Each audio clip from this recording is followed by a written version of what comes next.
Hello, New Mexico, and welcome to another episode of Around the Roundhouse, a podcast featuring the policies, politics, and colorful personalities of the land of enchantment, from the Roundhouse and beyond. My name is Daniel Chacón, and I'm the state government reporter for the Santa Fe New Mexican. Our guest this week is New Mexico Secretary of State Maggie Toulouse Oliver, a Democrat who has served in that role since 2016.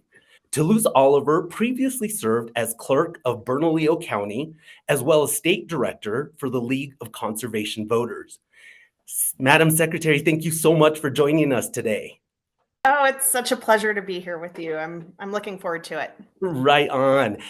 Madam Secretary, for folks who may be unfamiliar with your background, just tell us a little bit about yourself and how you ended up in New Mexico at the age of 3. Well, my parents actually met each other and got married in Gallup, New Mexico. My dad was a doctor in the Indian Health Service, and my mom moved up to Gallup with her family when my grandfather bought 2 radio stations out there. And so it was like a second career. And they moved to LA when my dad did his fellowship in psychiatry at the University of California, Los Angeles, UCLA. That's where I was born. But they decided at the end of the 70s, we really don't want to stay in LA forever, so we're going to move back to New Mexico. So that's how I ended up back out here at the age of 3. Grew up in Albuquerque and went to Whittier, Wilson, Highland High Schools, UNM, got my bachelor's and my master's in political science, and worked my way through college on political campaigns. I was a politics nerd unicorn from a very early age. And that's how I kind of ended up in the place of wanting to work on elections and wanting to work on ensuring people had the right to vote. And I was in the right place at the right time to throw my name in the hat for that position of county clerk. And then obviously that led to the position that you're serving in now. Exactly. Yeah. I mean, I never thought of running for clerk or secretary of state, but I think when you do the kind of work that I did for years, where you're talking to people every single day about how to vote, where to vote, how to make a plan to vote, what are the rules to vote, poll watching. I was on the board of registration in Bernalillo County, all of those things. I kind of saw an opportunity to make a more, I would say, voter-centric voting opportunity through the clerk's office. And I just thought, I've run all these logistical programs, all these volunteers, I've trained all these people for years and years. I can apply those skills to the clerk's office. And then, of course, once I had the experience as clerk, thought I could apply those skills to the Secretary of State's office. As you alluded to, I read a 2016 interview, I believe it was, where you said that your interest in politics, that you described your interest in politics as hardwired. And so was politics always in your DNA? I think so. My great grandfather was a county judge and in Dallas County, and so I come by it through that. My great grandmother was, the president of the Baptist League in Texas, and we always talked about politics growing up. We always watched all of the conventions, both of them. We watched the news every night. We talked politics at the dinner table. I think, and even though we weren't my family wasn't an activist family per se, I grew up very interested. And so when I saw my opportunity to get involved at the age of 18 and start working on campaigns, I kind of just took that opportunity and thought, well, why don't I put this interest into practice? Speaking of campaigns, one of the folks that you worked for was former U.S. Senator Jeff Bingaman. What was that experience like, and what was kind of the most valuable lesson that you learned from working for former Senator Bingaman? Yeah, well, that's where I first got my start. It was the summer between high school and college, and I was driving home from the mall one day and saw the marquee that said, Senator Jeff Bingaman's reelection campaign called 242 vote. And back then we didn't have cell phones. So I drove home and I got on the phone. And I remembered the number. It was an easy number to remember. Called the number, and I said, "Hey, I would, love to help out, volunteer, whatever. And they said, well, what are you doing right now? And I said, nothing. And they said, well, why don't you come on over? So I went over and I kind of dove right in, and we were doing all sorts of things back in the day, looking up people's numbers in the phone book, and, typing things into databases because, the data didn't exist anywhere else and things like that. So I got a really good experience. But I think working for Jeff, he, first of all, is just a very decent human being. And also he is very policy minded. And so what I learned from him was that you can be a good, decent human being in politics, and you can be very policy minded, and you can be very successful through that model. And so I've tried my hardest to model my work through that as well, to really dig deep into policy, to become a real wonk on the issues that I really care about, and also to be a decent person and really, keep my integrity in every decision that I make. And so I think he really served as a model for me, since the beginning. Well, you were first elected Secretary of State in a special election following Dianna Duran's resignation for fraud and embezzlement of campaign funds. Was rebuilding the public's trust and maybe even the morale of staff kind of part of the job? Was that one of the first tasks that you had to deal with or work on? Both of those things, and it was tough, when I got there. I mean, the staff was feeling very beat down, and thankfully we had a really good caretaker secretary in between, in Brad Winter, who actually was my high school vice superintendent. Oh, what a coincidence.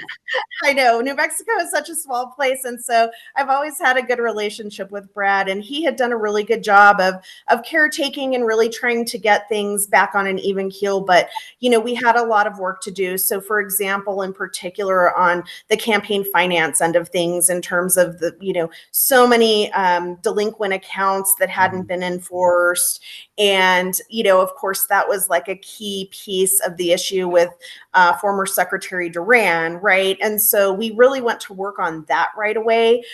So I would say my first 2 or 3 years in particular in the office, we were just working every single day on what can we do to restore the public's trust in this office. And then, of course, it's never really ended. I mean, that is the work that continues, because I guess in government now, we are all feeling like the public does not have strong trust in government right now. So we continue to try to do that work every day. Election administration is what most people, I think, associate with the Secretary of State's office, but the office has other duties. Can you help us understand what those other duties are? Sure. Well, we talked just briefly now about the ethics component.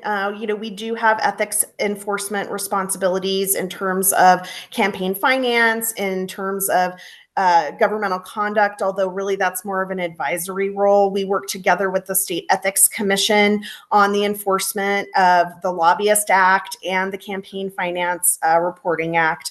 But we also run the Business Services Division for the state of New Mexico. So every single business in the state registers with our office, files updates with our office, and that is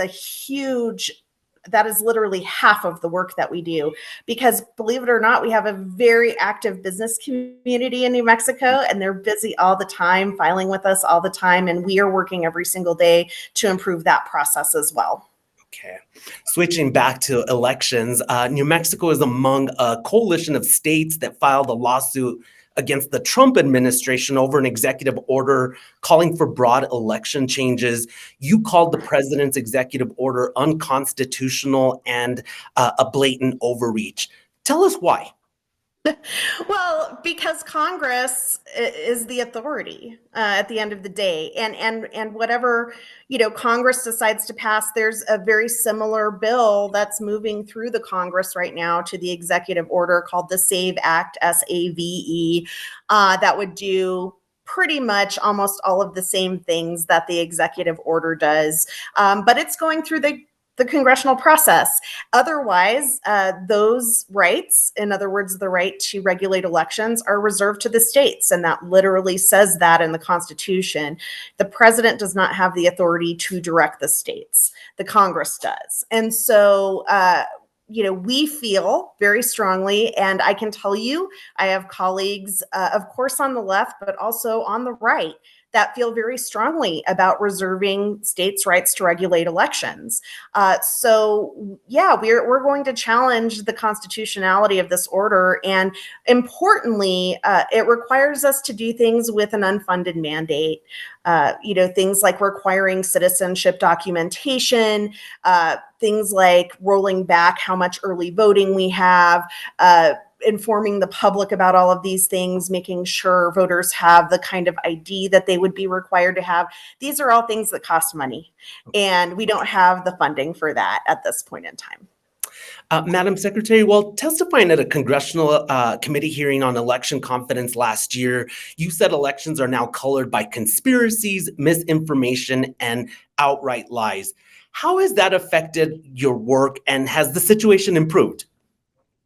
It's made the last 5 years really difficult. I will tell you, we're not new to conspiracy theories in elections, both from the left or the right. That's been going on for a long time. In fact, when I first came into the county clerk's office back in 2007 in Bernalillo County, we were dealing with conspiracy theories around the voting machines in Ohio in the 2004 election, right? So it's nothing new, but it's become so much more prevalent, and it's activated so many more people, and it's become, at some point, we could deal kind of one-on-one with folks, talk with them, give them information.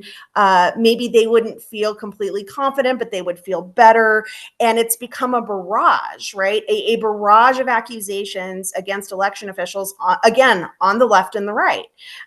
In fact, one of my favorite colleagues, Stephen Richer, the Maricopa County Clerk in Phoenix, Arizona, lost his job in a primary last year to an election denier because he, a Republican, was saying, no, this is how it actually works, and being completely transparent, giving an incredible amount of information to the public, walking people through on tours and the press and really everything. And then and he still loses his job. Right. So this is the challenge that we're dealing with as election officials. And it feels like there's a group of people that trust elections and a group of people that just absolutely do not. And then, a group in the middle. So what I think we're focused on right now is, of course, maintaining the trust with those that we do have it with, but also focusing on the group in the middle that we can make sure we provide accurate information to and be as transparent as possible with. May I ask, are there any special preparations underway for the 2026 election? There are always special preparations underway. We're always working. It's like we get done with one election and then we start getting ready for the next one. And in fact, in between, we have the regular election in November this year, which will be all of our nonpartisan races, the school boards, the mayor's races, the city council races, et cetera. So there's never a downtime. But we are working on a couple of things. We're working on, continuing technology upgrades. We're working on making sure people can track their ballots more efficiently if they're getting them through the mail. We're working on more accessibility upgrades. Right now, what we're doing is really fine-tuning the election process because people are really happy with it here. And as I may be preempting you on a question, but we received a #1 ranking from the MIT Election Lab. For election integrity and accessibility. New Mexico is #1, and we're really proud of that. We don't want to lose that ranking, but so we're continuing to fine tune and make improvements. Well, congratulations on that ranking. That's great news. I think I saw or heard you say at one point that, New Mexico doesn't always end up at the top of the list. So it's nice to get some kudos there. It is really nice, but it doesn't mean we're done, right? We always have more work to do. As elections come up, there always seems to be this discussion and even maybe a partisan split on whether or not voters should be required to show a photo ID at the polls. What's your stance on that issue? Well, I've long said if you show me a problem, I will help advocate for the solution. We do not have a problem with voter impersonation in New Mexico. To the extent that it happens, it's extremely rare. If you think about it, the way I like to describe it, it's a very high risk, low reward activity, right? Because if you decide to go to the polls and pretend to be somebody else, then you are risking getting a felony for the chance at one vote changing the outcome of an election.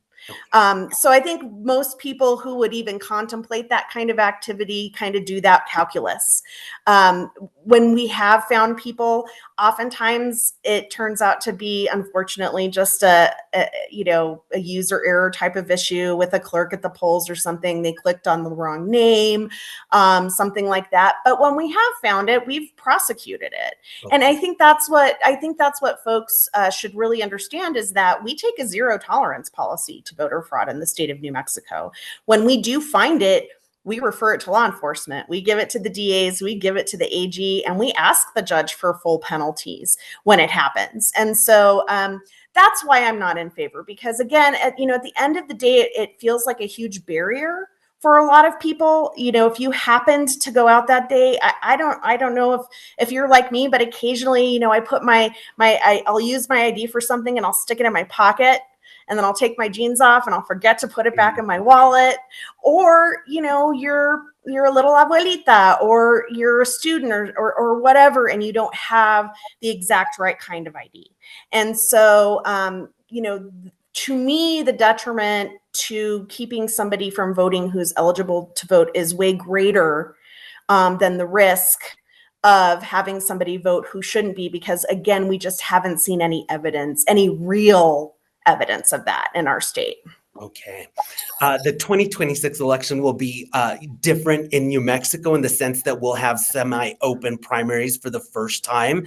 And I read that you were not initially a fan of semi-open primaries, and I wanted to ask what changed your mind? What happened? Well, when I want to clarify that quote. That was when I was younger. When I was working on campaigns, I was very active in the party. And I just, I had this belief that if you want to vote for members of the club, be a member of the club, pick a side, right? And then of course, as I became an election administrator and I saw how many people were being turned away from the polls and primaries who, had made a plan to vote, they'd come out to vote, they knew, they had in mind who they wanted to vote for. Turns out, maybe even thought they were registered one way or the other. And I can't tell you how many examples I've come across, Daniel, over the years of people thinking they were registered one way, and they actually were registered as a declined estate or the other way. And then they go, oh my gosh, how did that happen? And there's a lot of administrative or just human reasons for that. But my point is that you came out to vote. And if you came out to vote, I want to see you be able to vote. And so, and participation begets participation, as we know. The data show that. So if you vote in one election, you're more likely to vote in another and another. And we want to increase participation because that creates better election outcomes and then better policy outcomes. So that's what really changed my mind over the years. Is seeing that. And I've been a huge supporter of the open primaries legislation for years now. So it was just an absolute pleasure to see it pass this year finally. I wanted to ask you about a piece of legislation that was passed last year by the legislature, which was a bill requiring political campaigns to disclose when AI is used in ads. And I wanted to ask you, what are your biggest concerns about artificial intelligence in elections? Well, I think my concerns are the same as the concerns that I have about any kind of mis or disinformation that's out there, because unfortunately, we all kind of live in our own bubbles right now. The algorithms kind of dictate to us what we see and what we read. And with AI, it can become even more convincing than it already is by, let's say a Russian bot writing something, or somebody with the deliberate intent to mislead, or even to make a mistake about something like, where early voting sites are, for example. And so, the challenge with AI is that it has gotten so good. And I think we all know, I think we've all become so much more familiar with the abilities of things like ChatGPT to generate written content or even imagery content. And if we don't have an awareness of, well, maybe I shouldn't believe everything I see or read on the internet, then I think we're all at risk of, and I give an example of a very close friend who's very knowledgeable sent me a video right before the election that purported to be former Vice President Pence endorsing Kamala Harris. And as we all know, former Vice President Pence did not support President Trump, but he did not endorse Kamala. And so I had to go and kind of look it up and go back to her and say, I think this is fake. I think this is AI. And she was like, oh my gosh, I should know better, but this is the risk. And so I think just having an awareness, again, everything you see or read on the internet, you shouldn't necessarily believe, and always check multiple sources and double check your assumptions. For sure. I know that there are times where I'm on either Twitter or some sort of social media platform, and I'm thinking, is this real or not real? So I guess we all just have to keep our guard up. That's where we are. Madam Secretary, you will make New Mexico history as the state's longest serving Secretary of State. What are some of your proudest accomplishments? I think, it's hard to enumerate single instances because we've done so many things, not just over the last 9 years, but since I started as county clerk. I would say in the last 20 years, we've brought New Mexico from being, I don't want to say one of the worst states, but a state with a complex election history with challenges. I mean, I always think back to 2000. We, if it weren't for Florida, we would have been Florida with all the challenges we had with election administration. And so we've gone from that to being number one and being a model for the entire country. And it's been through diligent work, policy by policy, year by year, expanding, modernizing, growing the election process, making it more accessible, bringing the integrity pieces, bringing the security pieces. So I think I would say, not to not answer your question, but to answer your question, I think it's the whole, right? It's the whole of the policy work, and not just by me, but by members of the legislature, by the current governor and previous governors, by county clerks, and election advocates. And I'm going to be really proud of the legacy that I leave. Well, I wanted to ask you about, sort of who's coming up next. The Dianna County Clerk has already announced her intention to seek the Democratic nomination for Secretary of State. Do you plan to endorse anyone in that race? Well, as a policy, I don't endorse anyone in races for which I oversee. So that's pretty much anyone running in the state of New Mexico. I can tell you we have some great, fantastic options on the Democratic side. And my hope is that whoever wins the Democratic primary will win the Secretary of State's office and continue the legacy. Madam Secretary, may I ask, what does the future hold for you? After your term ends, what do you plan to do next? Take a vacation? That is the magic. I would like a vacation. I have a few things in mind. One of the things that I've been chipping away at over the years is completing my PhD in political science. I'm at the dissertation writing stage, so I'm getting ready to embark upon that. And I've taught at UNM as an adjunct professor off and on over the years.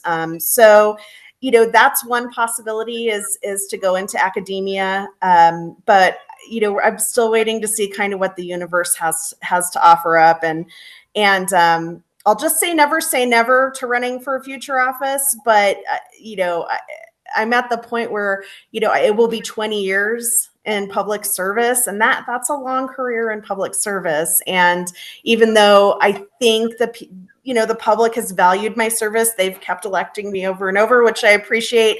It might be time to do something different. So we'll just have to see in a year and a half or so what happens. Well, whatever you do, we wish you the best of luck. And thank you so much for joining us today. Is there anything I'm missing to ask you? Anything you'd like to share with New Mexicans who are either tuning in or watching this podcast? Just two quick things. First of all, I just want to let the voters of the state know how much I appreciate them and you all. And the New Mexican has done a really amazing job of covering elections since I've been in office. And I'm really grateful for that partnership with you. And secondly, just to remind everyone, don't forget we have an election coming up in November. So make sure you check your voter registration at nmvote.org or get registered there. This summer, we will start automatic voter registration at the motor vehicle division. So when you go get your license or renew it, you're automatically going to be registered to vote, and you basically have to tell us no if you don't want to be registered. So that might make it easier for a lot of folks, but just please vote. That's what I always ask. Just everybody, please vote. For sure. All right. Well, thank you again, Madam Secretary, and thank you to our viewers for tuning into Around the Roundhouse. Until next time, I'm Daniel Chacón.